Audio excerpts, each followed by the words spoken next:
Bonjour à toutes et tous et bienvenue dans Parlons-en. Voici les titres de ce mardi. La trêve vole en éclats au Proche-Orient. Ça aurait fait 2 mois demain que la trêve tenait, bien que fragile au Proche-Orient, mais elle a volé en éclats cette nuit. Parmi les réactions ce matin, celle du chef de l'ONU, Antonio Guterres, qui se dit choqué, je cite, par les frappes israéliennes.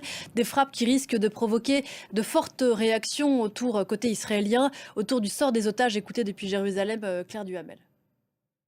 Autre réaction après ces frappes israéliennes sur Gaza, l'Égypte qui condamne ce qu'il s'est passé cette nuit, qualifiant ces frappes, je cite, de violations flagrantes du cessez-le-feu. Les Houthis du Yémen, de leur côté, ont réagi en condamnant, je cite, l'agression de l'ennemi. C'est la deuxième fois qu'ils se parlent depuis le retour de Donald Trump à la Maison-Blanche. En tout cas, c'est la deuxième fois officiellement. C'est le coup de fil le plus attendu de la journée, celui que le président américain va passer à Vladimir Poutine.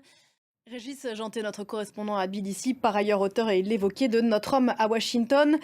Trump dans la main des Russes, un livre sorti chez Grasset. Paris, Alger, un nouveau caillou dans la relation compliquée entre les deux capitales. Bruno Retailleau promet, je cite, une réponse graduée. La fin d'une aventure assez extraordinaire pour deux astronautes américains.